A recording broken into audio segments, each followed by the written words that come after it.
3 months in a coma. No visitors, no flowers, just a two-word note from my father. We stopped paying. What he didn't realize was that the moment he refused my medical bills, he activated my mother's final move, a hidden $850 million succession plan that turned his discarded daughter into the most powerful person in his company. Hospitals are never truly quiet. There is always a heartbeat somewhere, a steady electronic beeping, the soft roll of a cart down the hall, a voice at the nurse's station. That morning, my room sounded like someone had pressed mute on my life. No monitors, no IV pumps, no low hum from the ventilator I vaguely remember choking on. Just the ragged scrape of my own breathing and the buzzing fluorescent lights overhead. I tried to swallow and felt my throat rebel, raw and sandpapered, like it had been used for something other than words for far too long. My eyes drifted to the ceiling tiles and a sharp, disorienting déjà vu hit me. Mass General. I knew that pattern of white squares. I had counted them as a 17-year-old sitting beside my mother's bed in this same hospital, pretending that if I memorized every line and shadow, maybe she wouldn't die under them. Back then, her room had been crowded with flowers and relatives and solemn colleagues trying to impress my father with their grief. There had been noise, movement, people fighting over who got to hold her hand last. Now, my bedside table held no flowers, no cards, no photos. Just a plastic water cup with a film on it, and a single folded note, placed exactly where someone who cared would have left their palm. I stared at the paper for a long time before I had the strength to lift my hand. My fingers felt like they belonged to someone else, heavy and uncertain, as if my body was quietly voting against whatever truth lay inside that fold. Before I could reach it, a sharp inhale sounded from the doorway. A nurse stood there, one hand pressed to her chest, her badge slightly crooked like she had thrown it on in a hurry.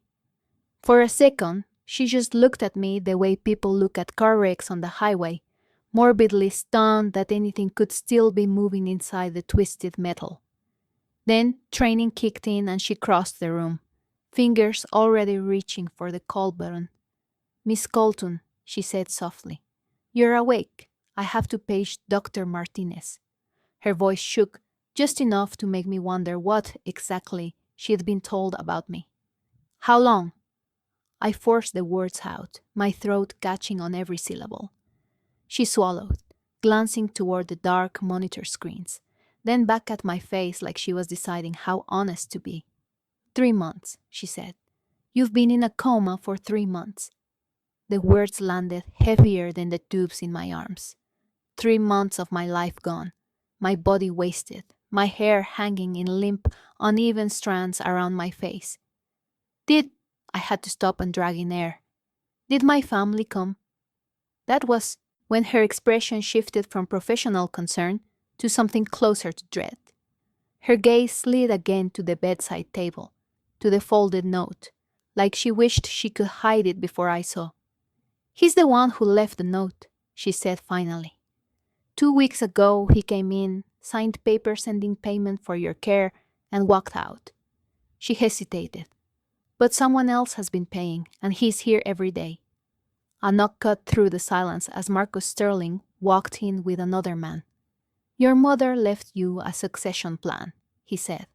"For 15 years, I was the family ghost, visible enough to build their fortune, invisible enough to be cropped out of every photo before it went into a frame or an annual report. Lying in that hospital bed with Marcus and James watching me like I was some fragile asset, my mind did what trauma-trained minds always do. It rewound. It went straight back to the day the Colton house changed curtains, before my mother's body was even cold. I was standing in Richard's study, in a black dress that didn't quite fit, staring at the closed casket in the next room, while Victoria stood on a step stool with a measuring tape, talking to a decorator about light, modern fabrics, as if grief came with a rebranding opportunity. When one of Richard's colleagues offered condolences and asked who I was, she smiled that polished society smile and introduced me as Richard's foster daughter from his first marriage, her hand tightening on my shoulder just enough to remind me it was a role, not a relationship. From that moment on, I understood my rank in the family. Not heir, not daughter, not even stepdaughter, really, but a long term charity project with inconvenient legal ties. At the reception, while people told Richard how brave he was, and told Derek how proud his mother would have been of him, I heard Victoria in the hallway explaining in hushed tones how generous Richard had been to take us in, like my mother hadn't been the reason the company existed in the first place. When you hear the story told wrong enough times, you start to wonder if maybe you imagined your own importance. Derek's path, by comparison, was paved in glass and polished steel. At 25, he had a corner office with a view of the harbor, a reserved parking spot, and a custom nameplate that called him Vice President, Strategic Initiatives. He was invited to every board dinner, photographed at every charity gala, and profiled in business magazines as the future of Colton Industries. At 25, I had a converted supply closet down the hall from the loading dock, a second-hand chair, and a computer that crashed if I opened more than 3 spreadsheets at once, as if the hardware understood it wasn't supposed to support ambition from my side of the family. What nobody outside our walls knew was that the real work flowed through that closet. The Meridian acquisition that stabilized our domestic portfolio. Those projections were built on my laptop at 2 in the morning after Derek forwarded me a rough idea he'd promised the board by sunrise. The Shanghai expansion that financial media credited with saving the company from an ugly quarter. I negotiated those terms in my pajamas on video calls, scheduled at 3 a.m. to match Beijing time, while Derek texted me from Vegas asking for the bullet points he could repeat in the morning meeting. He got the applause, the equity packages, the mentor invitations. I got a Starbucks gift card and a reminder from Victoria at Christmas that not many girls with your background get these kinds of opportunities, you know. Your background was her polite way of erasing the woman whose face I saw in the mirror every morning. Elizabeth Smith wasn't some damsel Richard had rescued from obscurity. She was the financial architect who took his father's failing logistics company and turned it into a scalable platform for national expansion. Before she ever took his last name, she had already built a track record of resurrecting broken balance sheets, of spotting value where other people saw junk. In boardrooms, they called her the numbers whisperer. At home, she was just mom, in leggings and an oversized college sweatshirt, drinking burnt coffee at the kitchen table, while she sketched out models no one would ever credit to her once she was gone. There were things about her work that Richard never noticed, mostly because he never bothered to look beyond the flattering parts. He didn't see the nights she left after midnight to meet with Marcos in his office, or the way she kept a small fireproof box in her closet and rotated the keys every few months, or the quick trips to run errands that really meant visiting different banks across the city. I did. I was the kid doing homework on the floor while she read through contracts, the teenager pretending to be asleep when she whispered to Marcus about contingencies and control. At the time, it felt like paranoia. Lying in that hospital bed, it felt like prophecy. I thought about all of that as the IV beeped and my body tried to remember how to exist. The charity case narrative, the supply closet, the way Derek's name sat on PowerPoint slides built entirely on my work, the way Victoria loved to remind me that, without Richard, my mother and I would have been nothing, the way my mother's signature had always been just a little bolder than his, even when she signed family Christmas cards. All those details I'd filed away as emotional clutter suddenly snapped into focus as data. Marcus must have seen something harden in my expression, because he reached into his briefcase with the kind of care you use when you're handling explosives. A thick document, ages worn from being checked and rechecked, landed gently on the tray across my lap. Before you start believing their version of your story again, he said, tapping the first page, you should probably see this, because your mother wasn't just the CFO, Francis. She was the majority shareholder, 65%, and she never, not for 1 second, gave that control to your father. The day my father signed away my medical care, he thought he was saving the company a few $100,000. What he actually did was hand me $850 million and my mother's voting power with his own signature. The document on my tray didn't look like a weapon. It looked like every other contract I had ever ghost reviewed for Richard. Dense text, numbered clauses, a state seal pressed into the corner like an afterthought. But my mother's name sat at the top line, not as a spouse, not as an employee, but as the majority owner of a company I'd been told since childhood belonged to my father. Marcus tapped the signature block with a fingertip, and even in my morphine haze I recognized the date, years before their marriage, when Richard was still scrambling to keep his father's failing trucking business from collapsing under its own debt. Before it was Colton Industries, Marcus said. It was Smith Colton Holdings, a simple logistics venture with a very lopsided cap table.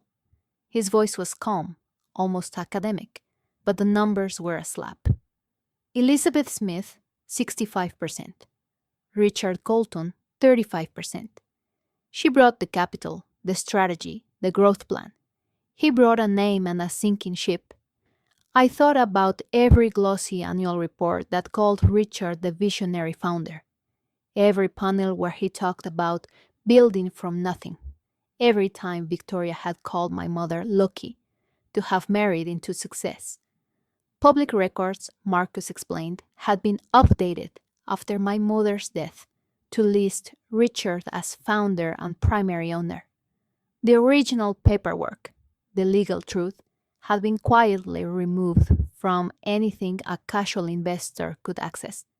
It had not, however, been removed from the state or from my mother's attorney's vault. James slid another folder forward. Your mother understood the difference between public narrative and actual control, he said. Inside was a trust agreement labeled the Elizabeth Smith Revocable Trust. I scanned the pages, my eyes catching on numbers that made the hospital room tilt again. $850 million in diversified assets, board seats, preferred shares, derivative rights, all tied to a single beneficiary. Me. My throat tightened in a way that had nothing to do with the ventilator scars. She set this up before the cancer got bad, Marcus said. And as long as she was alive, it was flexible, revocable. She could change it, adapt it, even dissolve it. But in 2020, about a year before she died, she signed an amendment. He flipped to a tabbed page and angled it so I could see the bolded language. Upon proof that the guardian of the beneficiary has willfully abandoned said beneficiary during a period of medical incapacity, the trust becomes irrevocable and transfers in full to the beneficiary, along with all associated voting rights and appointments. His words were almost gentle as he translated. When your father signed those papers telling this hospital he would no longer pay to keep you alive, he triggered that clause. 2 weeks ago, the trust locked. Legally, the money, the stock, the votes, they're yours now. It is a strange feeling, realizing you became an heiress on the exact day. Your father decided you were too expensive to keep breathing. Part of me wanted to laugh at the dark symmetry of it. The rest of me wanted to rip out the IV and walk straight into his office with the abandonment form in one hand and the trust papers in the other. Instead, my body reminded me I could barely lift my own head without help. Power on paper doesn't instantly translate to strength in muscle. Marcus reached into his briefcase one more time and produced something smaller, more intimate than a contract. A platinum badge attached to a simple lanyard. My ID photo staring up at me from beneath the Colton Industries logo. It gleamed against the hospital blanket, heavy in a way that had nothing to do with metal. Your mother had this manufactured 5 years ago, he said. Security level, executive override. It gives you access to every system, every floor, every office, including the boardroom. The back door she insisted on, as majority shareholder, now belongs to you. I turned the badge over in my hand, remembering late nights when my mother would come home with her own card clipped to her blazer, brushing off my questions about why she needed so much clearance. Your mother loved Richard, Marcus continued quietly, but she trusted his nature. She knew his ego, his hunger to be seen as the self-made genius. This, he nodded at the documents and the badge, is what she built for the day that nature stopped being an inconvenience and became a threat to you. James checked his watch, the subtle impatience of someone used to operating on market time. In 72 hours, he said, Colton Industries will hold its annual shareholders meeting at the Ritz. Your father plans to unveil what he's calling the Next Generation Initiative. He will stand in front of 2,000 investors and announce Derek as president, Victoria as executive chair, and you as permanently incapacitated, removed from all roles due to medical issues. Once that narrative is on the record, it will be very hard to unwind. I looked from the trust to the badge to the abandonment form that carried my father's careful signature, feeling the familiar ache of being dismissed harden into something sharper and cleaner. For years, I had been the quiet engine behind his empire, taking whatever scraps of validation I could get. Now, for the first time, the math was on my side. Marcus met my eyes. No softness left in his expression. In 3 days, your father will stand on that stage and tell the world you're mentally incompetent, he said. The only question is whether you're going to let him finish that sentence without walking into the room and proving him wrong.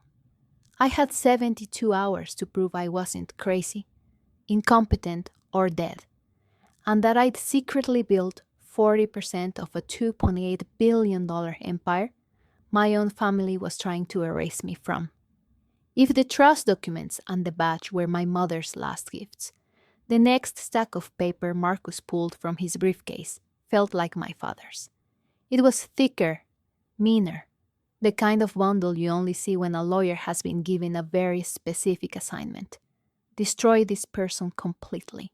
He laid it on the rolling table with a weighty thud that made the water in the plastic cup tremble. My fingers still shook from fatigue as I flipped the cover page back and saw my name in block letters at the top, followed by words that didn't belong anywhere near my signature. Fraud, embezzlement, corporate espionage. Richard has a plan, Marcus said, his tone shifting into the clinical cadence I'd heard him use when explaining bad news to boards. In 3 days, he'll stand in that ballroom and present a narrative that accomplishes 2 things.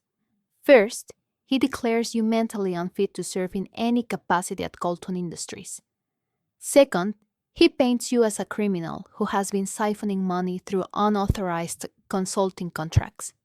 He turned the page to show me a draft complaint, already formatted for filing. This is ready to go the moment you resist. I skimmed the allegations, my stomach tightening as I realized how carefully my legitimate work had been twisted. The consulting arrangements with Goldman and other firms that Marcus had structured to protect me from internal politics were framed as secret side deals. The late-night transfers of credit my father approved, now reimagined as theft. If this suit was filed and believed, I wouldn't just lose the trust. I would lose my career, my reputation, and possibly my freedom. If he gets a sympathetic judge, Marcus continued, he can have your assets frozen while the case proceeds. If he wins, you're broke, branded, and very likely unemployable in this industry for the rest of your life. James leaned forward, clasping his hands. You need to understand the battlefield. Richard donates heavily to certain political campaigns, plays golf with judges, funds the charities of several prosecutors' spouses. He's not just rich, he's networked. If this stays a private legal fight, he'll try to stack the deck against you before you ever see a courtroom. It was one thing to know my father being important. It was another to picture him laughing at a country club bar while my life was reduced to a... Marcus wasn't done. He pulled out another, thinner but somehow uglier. And then there's the pre-work your stepmother has been doing for years, he said. Inside were printouts of emails, social media messages, and internal HR notes. Victoria has been laying a foundation, whispering about your struggles after your mother died, suggesting you might have a substance problem because you keep odd hours, hinting very carefully that your accident might not have been an accident at all. I read phrases that made my skin crawl: emotionally unstable, erratic, potentially self-harming. There were notes from a charity board where she'd labeled me brilliant but fragile, and an HR memo documenting her concerns about my stress levels. It hit me then that while I had been grinding spreadsheets and negotiating deals in the middle of the night, someone else had been running a parallel campaign about who I was allowed to be. In her version, I was not the quiet architect of their success. I was the liability they had magnanimously carried, the damaged girl they might someday have to put away for her own good. Grief that I had swallowed years ago surged back up, now carrying a bitter edge of humiliation. They had been rehearsing my insanity behind my back long before they ever needed to use it. The good news, James said, breaking into my spiral like he'd seen this kind of shock before, is that not everyone bought the performance. He pulled out his phone and scrolled to a list of names. Several board members have noticed the disconnect between Derek's supposed brilliance and his actual output. Thomas Mitchell, head of the audit committee, has been quietly tracking patterns in the deals. Sarah Walsh in international operations has commented more than once that the analytical style in the company's best moves doesn't match Derek's skill set. He glanced up at me. They see you in the numbers, even if they've never been allowed to see you in the room. Marcus nodded. They're skeptical, they're frustrated, and they're tired of being manipulated by half-truths and family theatrics. They're not going to stick their necks out based on suspicion alone, but they're ready to listen to hard evidence. He pushed the pile of documents, the trust, and the badge a little closer to me, as if arranging weapons on a table before a war.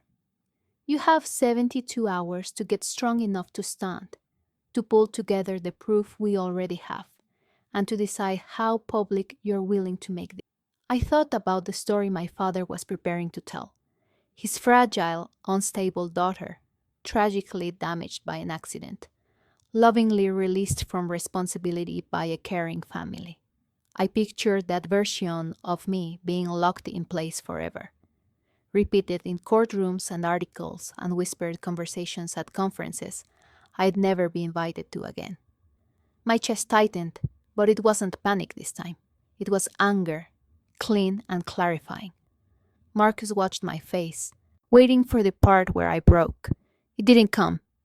Instead, I felt something settle into place inside me, like a piece of machinery finally aligning after grinding in the dark for years. They're ready to support you, he said quietly, but only if you walk into that boardroom with ironclad proof, and the kind of composure that tells your father he can call you crazy all he wants. But you're never going to give him the satisfaction of seeing you lose control. My family finally decided I was worth their time again, but not to ask if I could walk or remember my own name. They showed up to see how cheaply they could buy my absence from their future. The first visit came as a phone call, not flowers. Marcus had barely left for the night when my phone lit up with a number I knew by heart, the one I trained myself not to dial whenever I was tempted to show him a win I'd landed for the company. Richard's voice came through crisp and cold, the way it sounded on earnings calls, all warmth stripped out. He didn't ask how I was feeling, whether I was in pain, or if I remembered the accident. He went straight to business, like I was another underperforming asset on a spreadsheet. He told me there were succession documents waiting for my signature, that Derek would be taking over my responsibilities, as if the titles I never officially held were already neatly boxed up with my name crossed out.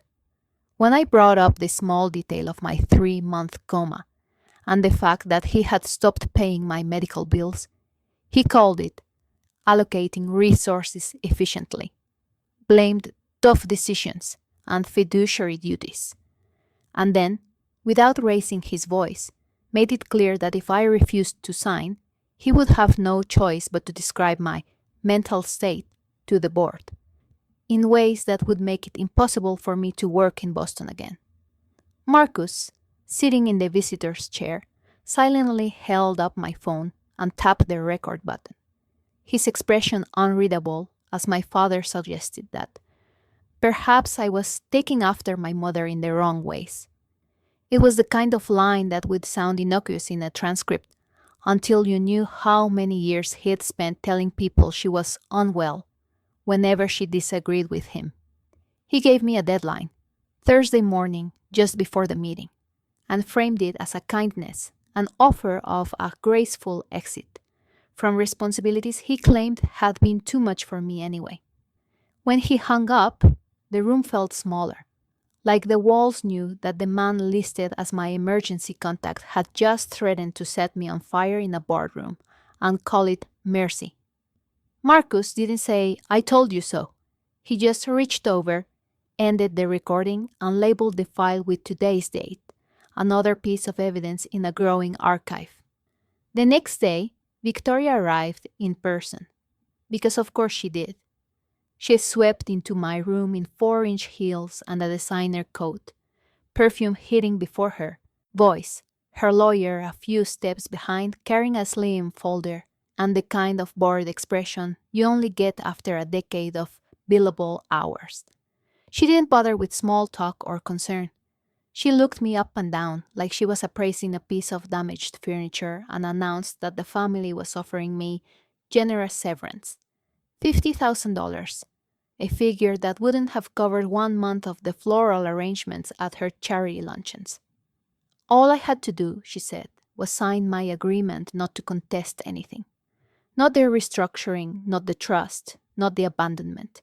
In her version of history, my mother had been broke and delusional, rescued by Richard's benevolence. We had been taken in, not invited into a partnership she'd actually built. I was, Victoria reminded me with clinical precision, a drain on the family's resources, a line item of overhead we no longer need. While she talked, I slid my hand under the blanket, unlocked my phone, and started recording, letting her monologue about how she would make sure every firm in the city knew I was unstable, ungrateful, and unemployable if I made things ugly. She left the unsigned papers on my bed like parting party favors and walked out without once using the word daughter. If my father was ice and my stepmother was acid, Derek arrived like a frat boy, late to a crisis he didn't understand. He showed up in golf clothes, tan line just visible under his collar, smelling faintly of expensive cologne and the club. He dropped into the chair like we were catching up over coffee, instead of standing at opposite ends of a legal minefield. He didn't pretend to care about the Coma. He didn't even ask how long I'd been. He pulled out his phone, opened a banking app, and turned the screen toward me, his voice dropping into what he probably thought was a generous big brother, $5 million tax advice. All I had to do, the door closed, the only thing, very calmly, that they had just confirmed exactly how terrified they were of me standing up in that ballroom, and exactly how hard I intended to fight when I did. The day before the shareholders' meeting, Marcus took me to a hidden vault my mother set up 15 years earlier, and the story I'd been told about my own life finally cracked open. I was discharged from the hospital that morning with a stack of instructions I had no intention of reading until after the war was over. Marcus insisted on a wheelchair for show, rolling me through the lobby like I was still fragile, even as my mind was already sprinting 3 days ahead. Instead of taking me home, he redirected the car to his law firm, an old stone building in the financial district that I'd visited a dozen times as a teenager but never really seen. This time, he bypassed the glossy conference rooms and led me down a quiet hallway lined with shelves and framed degrees, stopping in front of what looked like an ordinary floor-to-ceiling bookcase. "Your mother set this up in 2008, he said, pressing his hand against a wooden panel that didn't quite match. There was a soft, mechanical click, and the entire unit pivoted inward in hidden hinges, revealing a narrow steel door behind it. For a moment, I just stared, thrown back to nights when my mother would disappear for one last call with Marcus, and come home smelling faintly of dust and toner, eyes brighter than they should have been for someone supposedly losing a battle with her own body. I had always assumed she was rearranging her will, maybe making peace with charities or wrapping up some complicated tax strategy. I hadn't realized she was constructing a private archive of our family. Inside the vault, the temperature dropped a few degrees, the air taking on that dry, metallic quality you only get in rooms, not people. On a small shelf at eye level sat three items: a thick manila, a photograph in a clip. My hand went, 10 years. Marcus opened the manila. My mother wasn't rice. She was the rice. And she'd made sure there was a paper trail he couldn't edit out of existence. When I finally picked up the envelope with my name on it, my fingers shook in a way they hadn't even when I'd read the abandonment note. The letter inside was dated a week before she died. In it, she wrote about Richard's true nature, how love and ego can coexist in the same man, and how control and gratitude rarely do. She called the trust, the badge, and the documents not just assets, but my birthright and armor, things she wanted me to wield, not worship. At the back of the shelf, Marcus retrieved a small labeled USB drive I hadn't noticed, its plastic casing unremarkable except for the words "security footage" in my mother's handwriting. "Your mom had cameras installed in conference rooms Richard didn't know about," he explained. "Every time you presented a strategy, Derek later claimed, she made sure there was proof." Years of meetings flickered across the laptop screen when he plugged it in. Grainy video of me in bargain blazers walking executives through models, while Derek checked his phone. Footage of him later reading my slides verbatim to the board, like he'd stayed up all night crafting them. It was like watching surveillance footage of my own ghost, finally visible. James arrived with two Goldman executives in tow, carrying a hard drive and the kind of quiet, contained outrage reserved for people who have realized they've been lied to by someone they publicly endorsed. They had timestamps, email chains, version histories, and deal decks, all showing my fingerprints on transactions that had made both firms obscene amounts of money. When Marcus inserted my mother's platinum badge into a card reader attached to his computer, a new layer unfolded.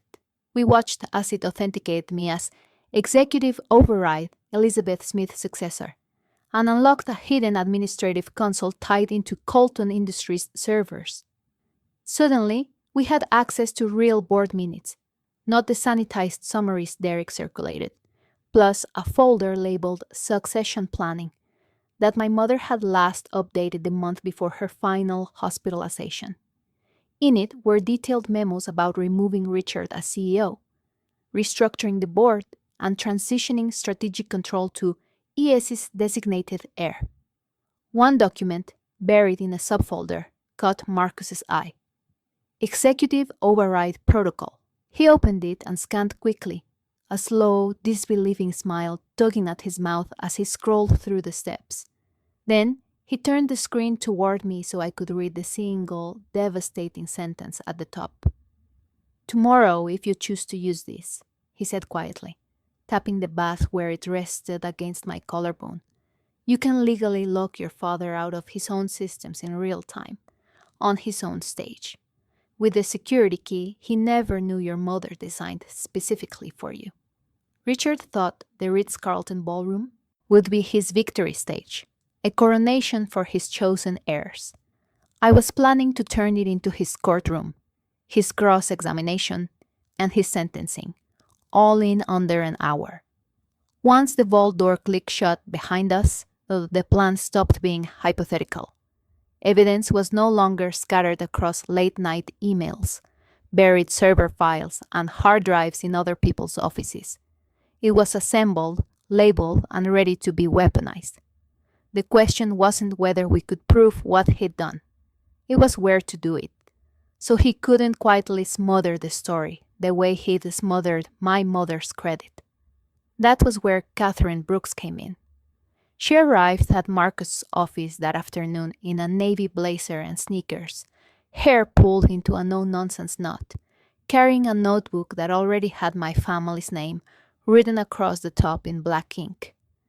I knew her by reputation. Wall Street Journal, investigative, the kind of reporter executives like to call unfair, right before they were forced to resign. She had been tracking irregularities in Colton Industries reporting for 2 years, she admitted, watching numbers that didn't quite match the mythology. When we laid out the trust, the incorporation certificate, the internal emails, and the footage of Derek reading my work like it was his, she didn't look surprised. She looked vindicated. "You could take this to court," she said, pen poised, "but he'll bury you in motions and spin it as a family dispute. The market hates messy drama. They'll want to believe him." I glanced at James, who was already shaking his head. "You're not going to beat Richard in some backroom legal brawl," James said. "You beat him where he thinks he owns the narrative, in front of the people whose money depends on the truth." The shareholders' meeting, I realized, wasn't just a risk anymore. It was the perfect stage. He'd invited 2,000 witnesses, international press, and every board member who mattered. All I had to do was walk into the story he'd written for me and rewrite it in real time. Marcus and James handled the logistics with a kind of ruthless efficiency that made me grateful I was finally on the same side of their strategy. The Ritz-Carlton's parent company was a Goldman client, which meant a few well-placed calls ensured the AV team understood there would be a late addition to the program. My presentation, clean, documented, cross-referenced, was loaded into the system under a neutral label. At 10:29 a.m., 1 minute before Richard's Next Generation Initiative keynote, the tech would be ready to flip from his files to mine with a tap. He believed he'd scripted every second. He had no idea his own venue had agreed to hand me the microphone. We worked through sitting like it was a battle map. Thomas Mitchell would sit near the front, close enough to see every document on the screens, and call an emergency session without shouting. Sarah Walsh would be positioned with the international investors, the ones most likely to react quickly to prove that the genius they'd been sold was a fraud. The Goldman team would be scattered through the audience, ready to stand and confirm my work on their deals. Catherine would have front-row press credentials, her photographer instructed to capture not just me, but Richard's face the moment he realized the room was no longer his. I won't lie and say I wasn't scared. Marcus called it the corporate equivalent of a public execution. There was a real chance this could blow back on me, that the headlines would focus on family scandal instead of restored truth. But sitting there, with my mother's letter in my bag and the badge warm against my skin, I felt something shift.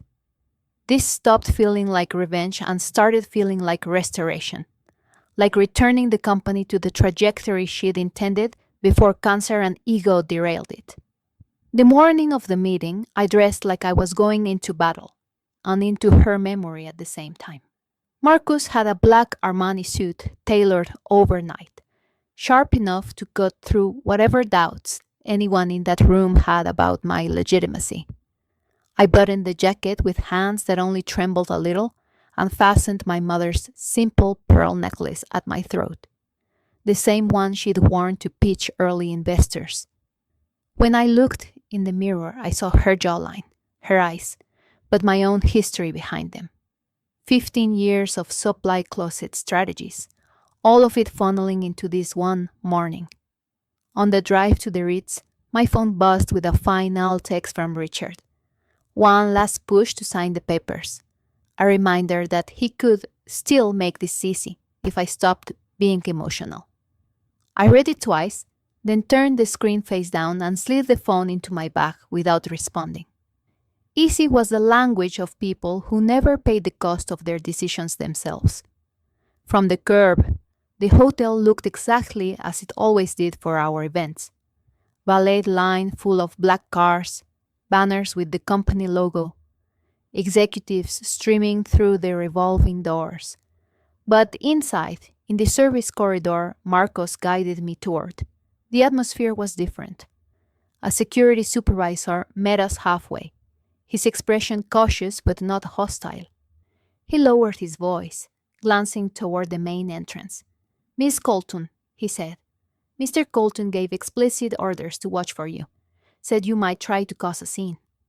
My pulse ticked up, but before I could answer, he held up a hand. "What he forgot is that we updated our system this morning. That badge you're wearing outranks his instructions."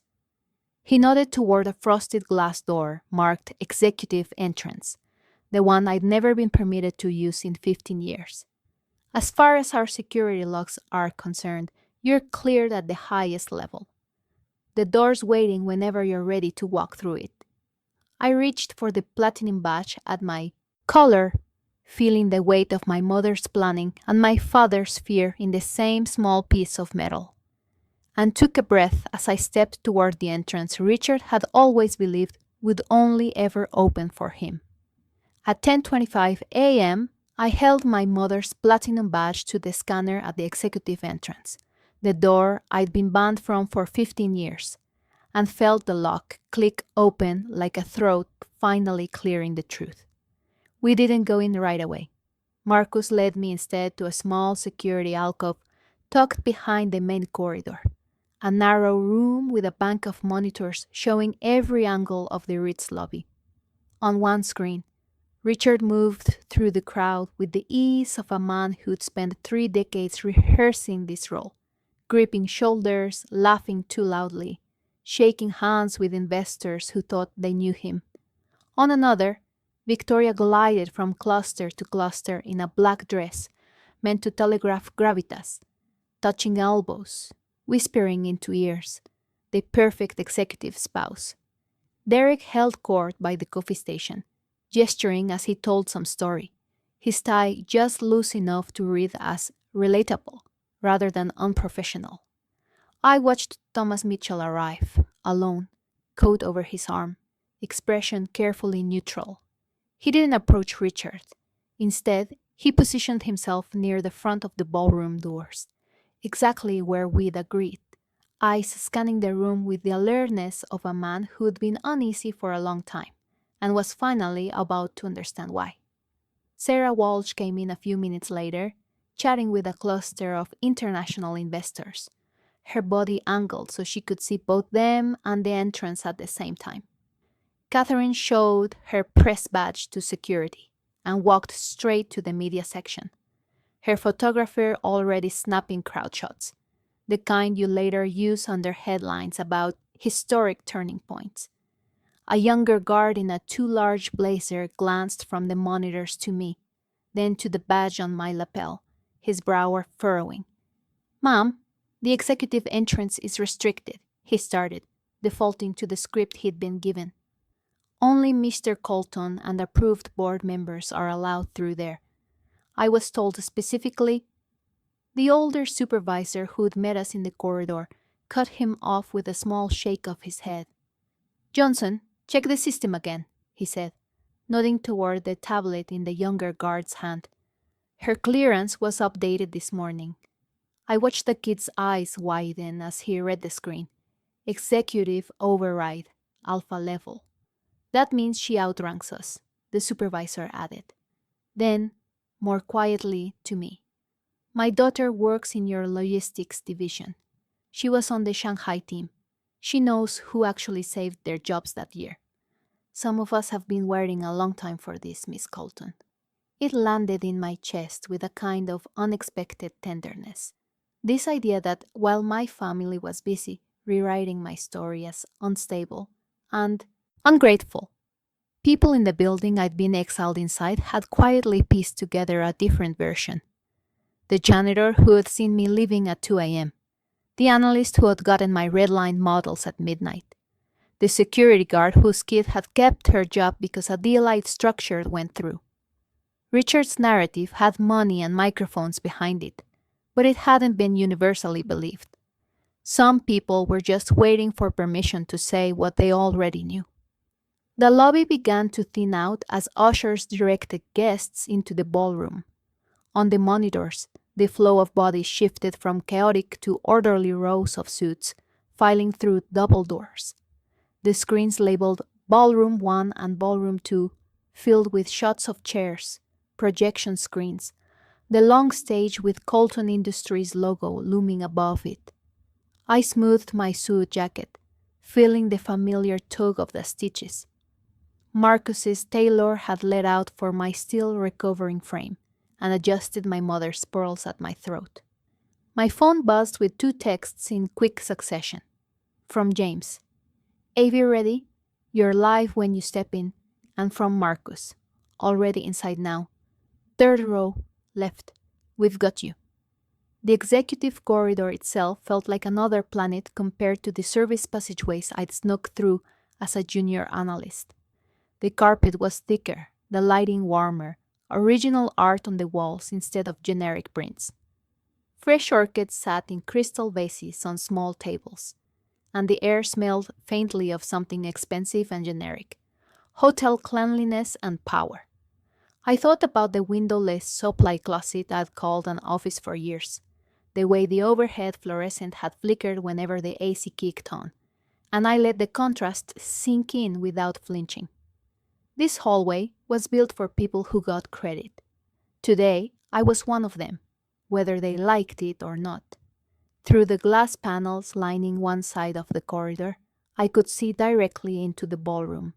2,000 people, easily, rows of faces turned toward the stage, where Richard stood off to the side with Derek and Victoria, reviewing his notes one last time.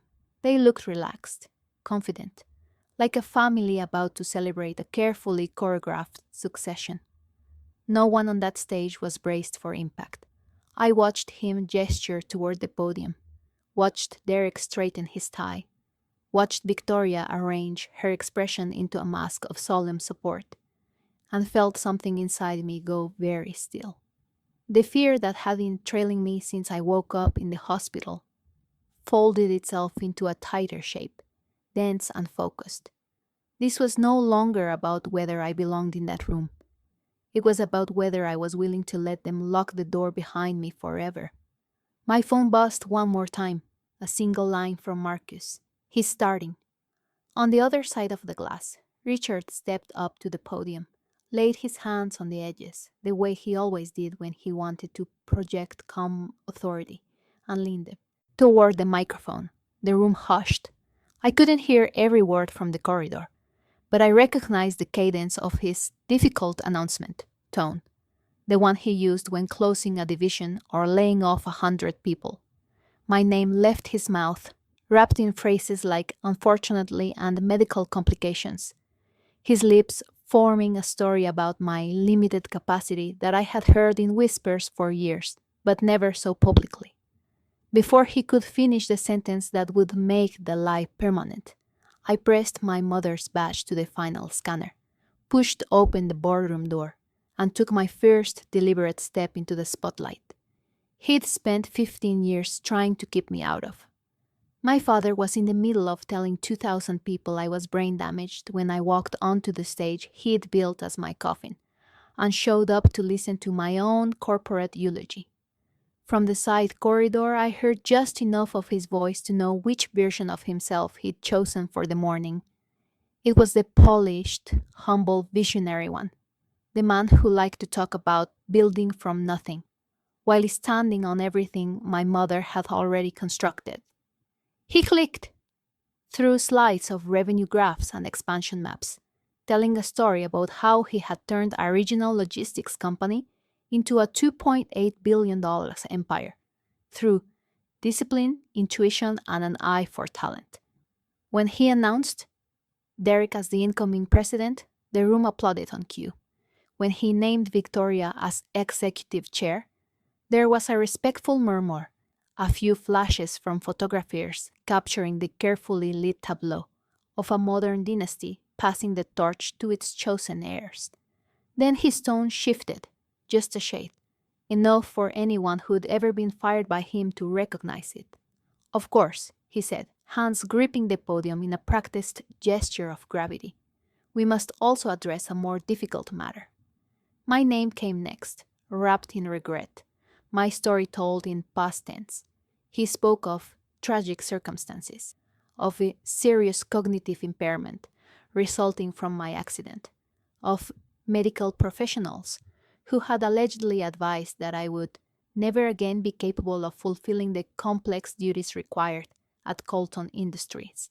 He assured the room that the family had made every effort to support me, but that for the good of the company, I would be stepping away from all roles permanently. From the back, I saw heads tilt together, hands cover mouths in sympathetic disbelief. Some board members shifted in their seats, the ones who had seen my emails at 3 in the morning, who knew the work didn't match the narrative. A few investors actually looked relieved, comforted by the idea that any instability had been neatly quarantined. It was a corporate funeral in everything but name, and he was counting on the fact that the deceased couldn't walk in and object. The door behind me closed with a soft but unmistakable click as I stepped into the aisle. The sound carried in the brief silence between his sentences, and 2,000 heads turned almost in unison. For a heartbeat, no one seemed to understand what they were seeing. A woman in a black suit, thinner than her photos, hair pulled back, moving with the steady, deliberate pace of someone who had already rehearsed this walk in her head 100 times. Then, the whispers started. Cameras, trained on the stage, swung toward me as lenses recalibrated. Flash after flash lit up the aisle like a runway. Richard saw me when I was halfway to the front. For the first time that morning, his practiced expression cracked. "Francis," he said into the microphone, and it came out wrong, too sharp, too loud. "You shouldn't be here. Security." He gestured toward the guards at the edge of the room. They took 2 automatic steps forward, then stopped when I reached into my jacket and held up the platinum badge so it got the light and the attention of the closest cameraman. "I have executive override authority," I said, projecting my voice without the mic.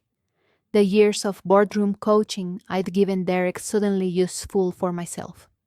"Granted by Elizabeth Smith, majority shareholder and co-founder of this company." There was a ripple across the front rows at my mother's name spoken in that context. The guards hesitated, eyes flicking to the screens where the security system overlay briefly appeared in the corner, recognizing my badge and flashing "authorized." Thomas Mitchell was already on his feet, watching, not intervening. I climbed the stairs to the stage without breaking eye contact with my father, then reached for the second microphone on the podium, the one they'd set up for moderators and scripted guest speakers, never imagining it might broadcast something unsanctioned. "My name is Francis Colton," I said, letting the sound fill the room. "Daughter of Elizabeth Smith, the woman who actually built the company you've invested in, an architect of roughly 40% of the growth my brother has been credited with. I nodded toward the AV booth where Marcus sat. Let's start with the foundation, shall we? The screens behind us shifted. Richard's succession slides vanished, replaced by a scanned image of a state certificate, the Massachusetts seal clear even at that size. At the top, in large letters, it read Smith Colton Holdings, followed by two names and two percentages. Elizabeth Smith, 65%. Richard Colton, 35%.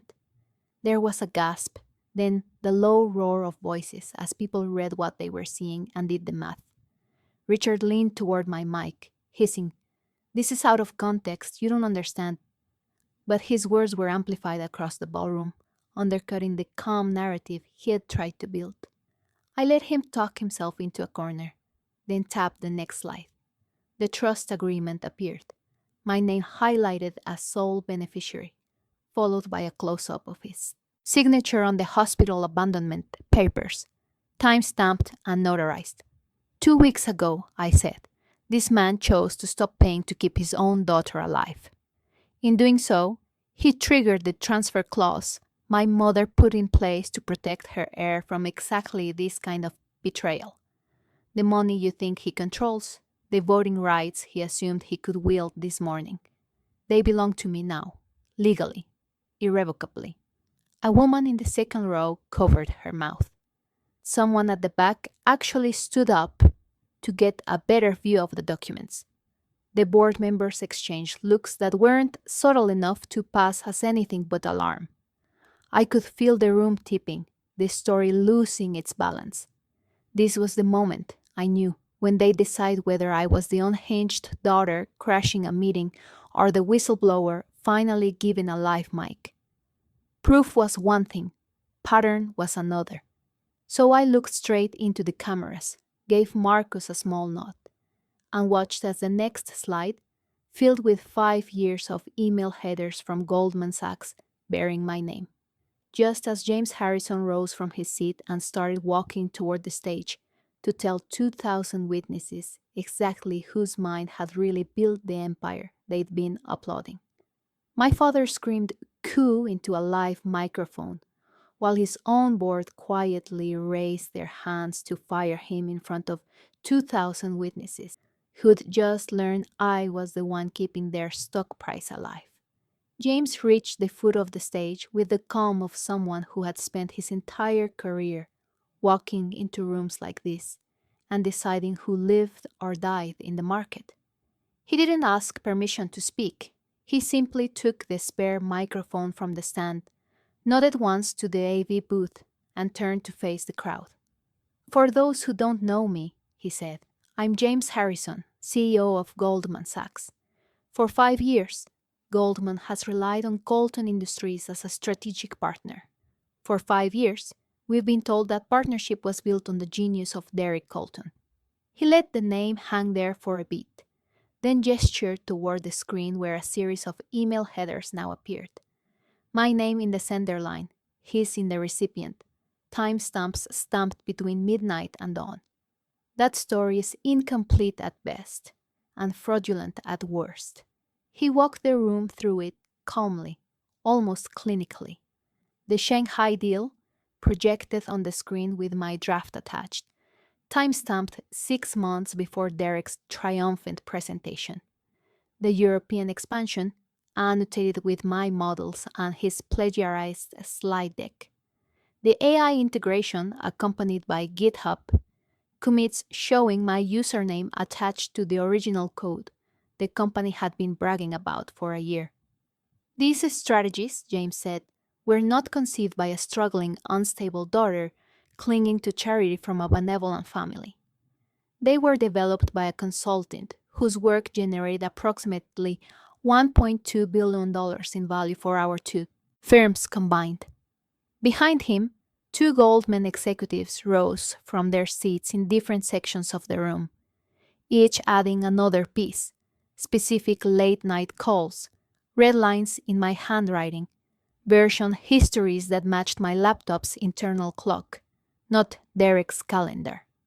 It stopped being a family dispute and became a pattern of misrepresentation, the kind of thing securities lawyers and activist investors circle like sharks.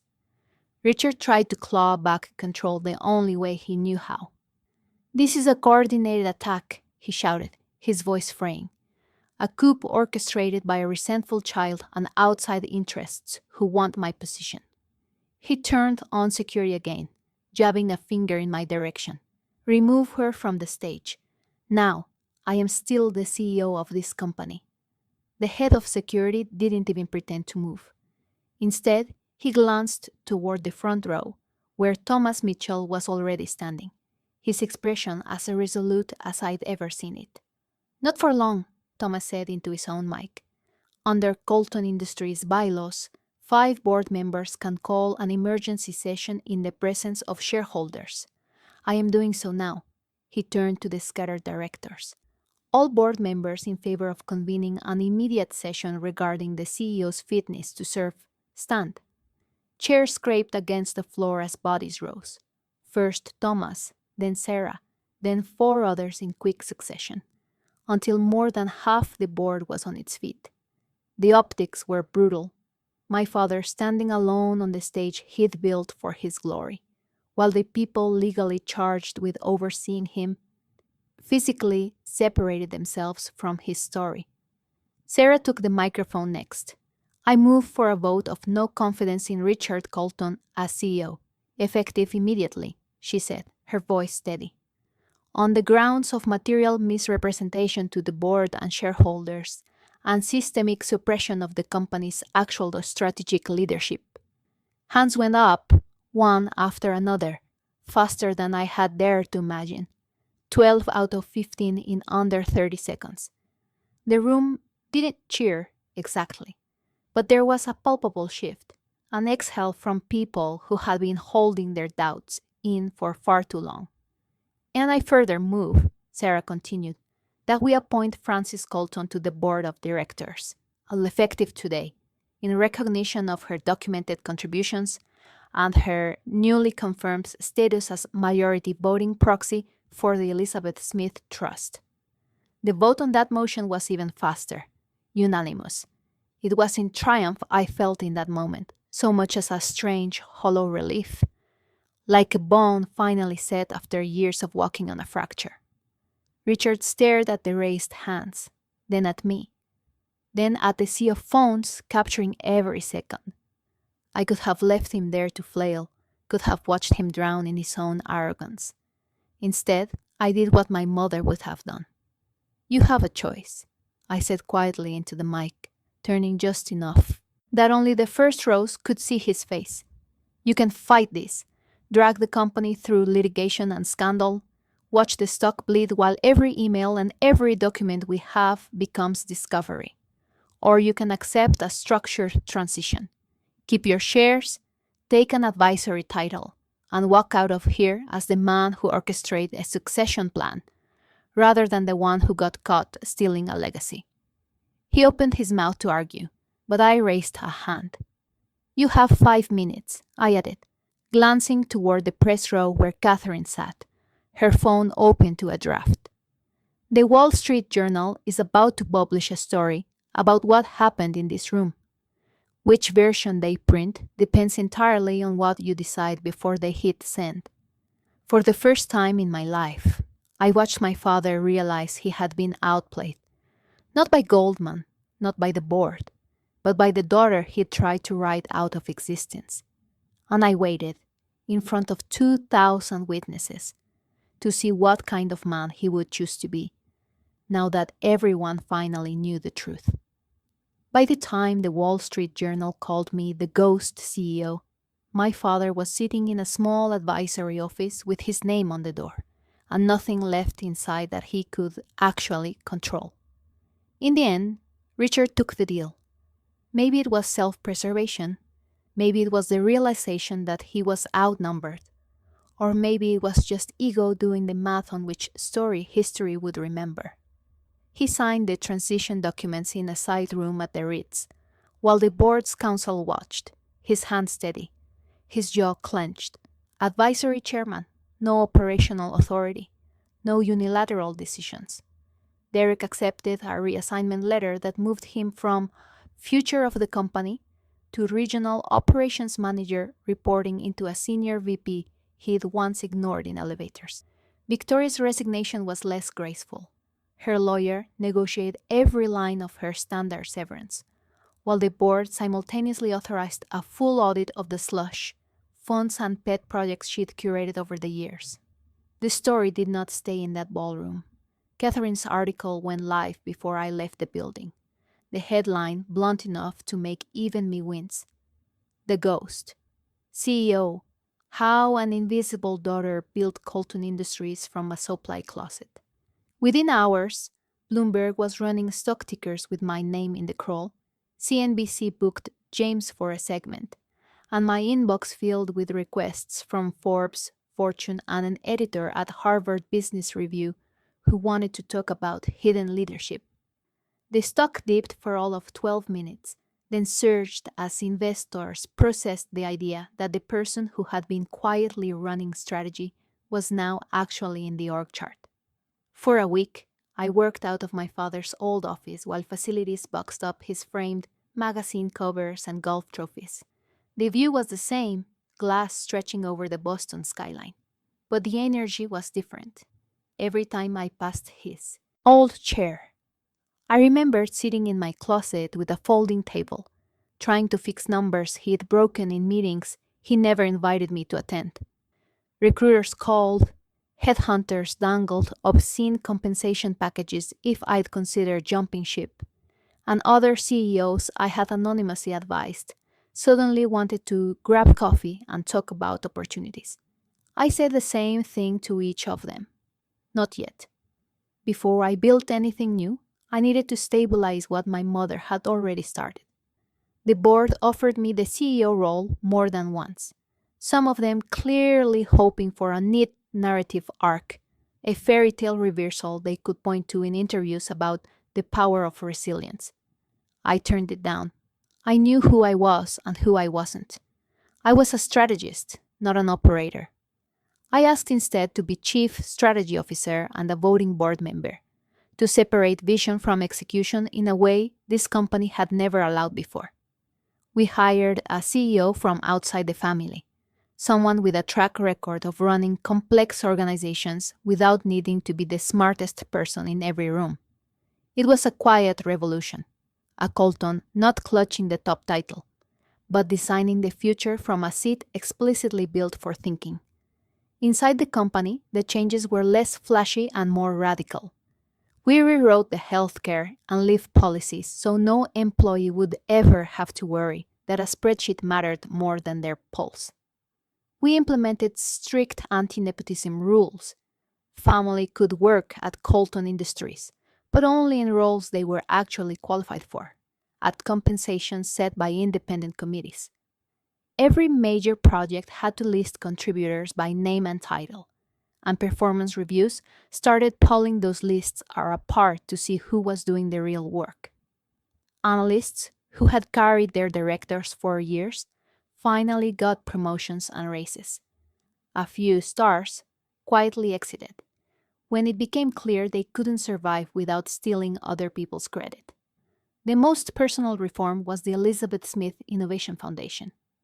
I seeded it with a chunk of the trust, structured to support women in STEM and finance, who were building things without the safety net my mother had given this family. Her name went on the grant announcements, on the mentorship programs, on the internship pipelines we built from schools that never made Richard's radar. It was the first time I saw her credited publicly, in the way she should have been all along, and it hit harder than any article about me ever could. My old supply closet office didn't stay an office. I had it emptied, repainted, and left exactly the same size. We hung a single plaque on the wall. From this 6x8 room, Francis Colton built 40% of this company's value. Never assume you know someone's potential based on the size of their office. It became a quiet pilgrimage spot for new hires, and a slightly uncomfortable one for senior leaders who had walked past that door for years without asking who sat behind it. Derek's adjustment was messy and human. He went to Warren's executive program because the board made it clear that his new role required him to actually understand the operations he oversaw. For the first time, he had to show up prepared to meetings, answer follow up questions, and own mistakes he could no longer slide onto my desk. There were snags, missed calls, defensive emails, but there was also something like growth. One night, he showed up at my office door with 2 coffees and an apology that didn't try to rewrite the past, just acknowledged it existed. I didn't forgive him on the spot, but I didn't slam the door either. Months later, when the stock hit record highs, and Harvard students started emailing me slides from a case study titled The Colton Revelation, I stood in the office we designed for the strategy team, whiteboards filled with ideas, numbers spread across screens, a photo of my mother taped beside the organizational chart, and felt a strange, quiet stillness settle in my chest. The company was finally starting to look like the one she'd planned. The empire she had actually built operating under values she would have recognized. And for the first time, I had to ask myself a question I'd never had the luxury to consider. Now that everyone else finally saw my worth on paper and in stock charts, was I ready to rewrite the story of my value for myself, instead of measuring it against the people who had tried so hard not to see me at all? People ask if I regret spending 15 years as a ghost in my own family's company. I tell them ghosts see everything, and they never forget. A year after the shareholders' meeting, my life looks terrifyingly ordinary from the outside. I have a title on the website now: Chief Strategy Officer, Board Member, an office with windows, a team that actually puts my name on the slides. The CEO I recruited, Lauren, runs the day-to-day with a level of operational obsession I don't possess and don't want. Together, we're doing what my mother tried to do alone: separating ego from execution, making decisions based on numbers and ethics rather than bloodline and pride. We hit our targets. We miss some and own it. We experiment, pivot, apologize to departments when we miscalculate. People tell me the culture feels lighter, that the fear that used to hang in the hallways has been replaced with something like cautious trust. That is the real legacy shift, more than any stock price spike or think piece in a business journal. The company finally feels like it belongs to the people who actually move it, not just the last name on the building. The family, such as it is, exists in a managed orbit now. Once a month, we meet for what I call professional dinners. Richard, Derek, and me at a neutral restaurant with good lighting and bad music. We talk about the market, logistics challenges, sometimes sports. We don't talk about the Coma or the abandonment papers or the day I put his signature on a 30-foot screen. It isn't forgiveness. It's a negotiated ceasefire with clear boundaries. 2 hours, no alcohol, no surprises. I leave every time reminded that civility is not the same as closeness, and that's okay. Some nights, around 2 a.m., my inbox pings with emails from Richard. Long, unedited paragraphs where he admits he was jealous of my mother's genius and afraid of mine, where he uses words like cowardice that I never thought I'd hear from him. I read them once, then archived them in a folder. Marcus keeps a copy of, labeled simply Richard. They are useful for legal protection, not emotional closure. Apologies don't rewind ventilators or unpaid hospital bills. They don't resurrect the 17-year-old girl who would have done anything for one honest compliment from her father. When people ask me what I learned, I tell them 3 things. First, document everything. Every late-night draft, every contribution, every idea you send up the chain. If someone insists on keeping you invisible, make sure the truth survives on a server somewhere. Second, build alliances outside the walls that minimize you. My salvation didn't come from the corner offices. It came from Goldman, from Marcus, from people who cared more about competence than last names. Third, Understand that patience is not passivity. For 15 years, I looked submissive from the outside. Inside, I was collecting skills, receipts, and leverage. Waiting is not the same as doing nothing. Sometimes it is building quietly until the floor beneath your feet is solid enough to handle the weight of your own power. I talk about these things on the stages now. Conferences, universities, panels where young professionals ask how to know when it is time to leave versus time to fight. I wrote an article for Harvard Business Review called The Cost of Invisible Excellence. And hitting submit on that piece felt stranger than signing the board documents did. Seeing my name in the byline, not buried in the acknowledgments, forced me to confront a simple, unsettling reality. I am no longer the ghost. I am the one holding the flashlight. The last real conversation with Richard happened in my office, not his. He'd stood by the window for a long time before he turned around and asked, "With everything I did, why didn't you just walk away when you had the chance?" I thought about the $5 million offer to disappear, the $50,000 insult, the coma. Because walking away on your terms would have meant agreeing that you were right about me, I said. Staying on my terms meant investing in myself instead of in hating you. You're a data point in my story, not the conclusion. He nodded. Like that answer hurt and relieved him at the same time. We haven't gone deeper than that, and I don't expect we will. Some relationships never become safe.